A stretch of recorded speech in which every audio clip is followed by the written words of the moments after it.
దేశంలో తయారీ రంగం ఊపందుకునేలా ప్రధాని Modi make in India, Atmanirbhar Bharat వంటి పథకాలకు ప్రాధాన్యమిస్తున్నారు. ఆ దిశగా మరో అడుగు ముందుకు పడింది. ప్రపంచ టెక్స్టైల్ మార్కెట్లో భారత్ను బలమైన భాగస్వామిగా చేసేందుకు 7 రాష్ట్రాల్లో పీఎం మిత్ర మెగా టెక్స్టైల్ పార్కులు ఏర్పాటు చేయనున్నట్లు శుక్రవారం ప్రధాని నరేంద్ర మోదీ ప్రకటించారు.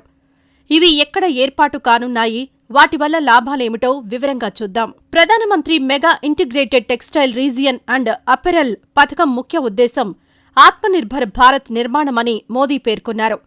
ఐక్యరాజ్యసమితి సస్టైనబుల్ డెవలప్మెంట్ గోల్ 9ని సాధించడం కోసం దీన్ని రూపొందించినట్లు చెప్పారు. దీంతో టెక్స్టైల్ రంగంలో స్థిరమైన మౌలిక సదుపాయాల కల్పన, ఆవిష్కరణలు, పారిశ్రామికీకరణ ప్రోత్సాహం సాధ్యమన్నారు. పీఎం మిత్ర పథకంలో భాగంగా 7 మెగా టెక్స్టైల్ పార్కులను ఏర్పాటు చేయనున్నారు. తెలంగాణ, కర్ణాటక, తమిళనాడు, మహారాష్ట్ర, గుజరాత్, ఉత్తరప్రదేశ్, మధ్యప్రదేశ్లో ఏర్పాటు చేయనున్నట్లు ప్రధాని ప్రకటించారు. వీటి నిర్మాణానికి మొత్తం 4,445 కోట్లు ఖర్చు చేయనున్నట్లు తెలిపారు.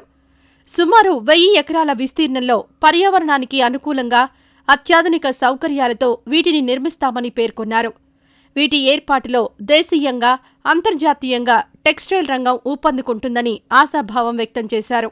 వీటి ద్వారా లాజిస్టిక్స్ ఖర్చులు తగ్గుతాయని, అంతర్జాతీయ విపణిలో దేశీయ వస్త్రాల వాటా పెరుగుతుందని ప్రధాని మోదీ తెలిపారు.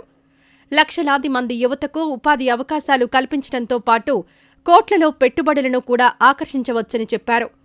ఒక్కో పార్కు ద్వారా 1,00,000 ప్రత్యక్ష ఉద్యోగాలతో పాటు పరోక్షంగా మరో 2 లక్షల ఉద్యోగాలకు అవకాశం ఉంటుందన్నారు. బహుముఖ అభివృద్ధితో పాటు ఈ రంగంలో గణనీయమైన మార్పుకు శ్రీకారం అవుతుందన్నారు. Make in India, make for the వరల్డ్కు ఇది గొప్ప ఉదాహరణ అని ఈ సందర్భంగా మోదీ ట్వీట్ చేశారు. 5F విజన్తో ముందుకు వెళ్లనున్నట్లు మోదీ చెప్పారు. Farm to fibre, fibre to factory, factory to fashion, fashion to foreign దిశగా కార్యాచరణ రూపొందించినట్లు వివరించారు. Spinning, processing, dyeing, printing, garment తయారీ అంతా ఒకే ప్రదేశంలో జరుగుతుందన్నారు. భారత్లో టెక్స్టైల్ రంగానికి ఊతమివ్వడానికి ఈ విజన్ ఎంతగానో ఉపయోగపడుతుందన్నారు. దీంతో టెక్స్టైల్ రంగంలో ఎస్డీఐ, దేశీయ పెట్టుబడులు పెరిగే అవకాశం ఉందన్నారు.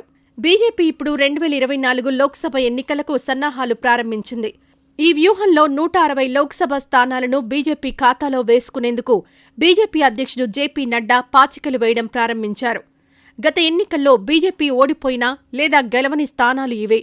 ఇందుకోసం ప్రత్యేకంగా ఆర్గనైజేషన్ స్కిల్స్లో నిపుణుడైన కీలక నేతలు ఈ పనిలో నిమగ్నమై ఈ సీట్లపై నియమించబడిన మంత్రులు మరియు నాయకులతో సమన్వయం చేస్తున్నారు.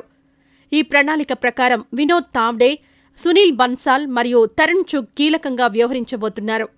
ఈ సీట్లపై అందుతున్న ఫీడ్బ్యాక్ ఆధారంగా నిరంతరం వ్యూహరచన చేస్తున్నారు. అందిన సమాచారం ప్రకారం ఈ కోల్పోయిన లోక్సభ స్థానాలపై 4 సీట్ల ఆధారంగా క్లస్టర్లను తయారు చేశారు. ఈ క్లస్టర్లలో ప్రధాని మోడీ పెద్ద బహిరంగ సభలు నిర్వహించబడతాయి. ఈ సీట్లపై ప్రధాని నరేంద్ర మోడీకి దాదాపు 50 నుంచి 55 ర్యాలీలు, బహిరంగ సభలు నిర్వహించేందుకు ఈ కీలక నేతలు వ్యూహరచన చేశారు. ఇందులో కేంద్ర లేదా బీజేపీ పాలిత రాష్ట్ర ప్రభుత్వ పథకాలకు శంకుస్థాపన లేదా ప్రారంభోత్సవ కార్యక్రమాలను కూడా ప్రధాని నిర్వహించవచ్చు. ఇది కాకుండా వ్యూహంలో భాగంగా ఈ సీట్లను 2 భాగాలుగా విభజించారు. ఈ 160 స్థానాలను 80 చొప్పున 2 భాగాలుగా విభజించారు. ఇందులో మొదటి 80 స్థానాల్లో బీజేపీ అధ్యక్షుడు జేపీ నడ్డా, రెండో 80 స్థానాల్లో హోంమంత్రి అమిత్ షా ర్యాలీలు, బహిరంగ సభలు నిర్వహిస్తారు. ఈ 160 సీట్లపై ఈ 3 పెద్ద నేతల ర్యాలీలు, బహిరంగ సభలు పార్టీకి అనుకూలంగా పెద్ద వాతావరణాన్ని సృష్టిస్తాయని, ఇది 2024 రోడ్ మ్యాప్కు మైలురాయిగా నిలుస్తుందని బీజేపీ వ్యూహం.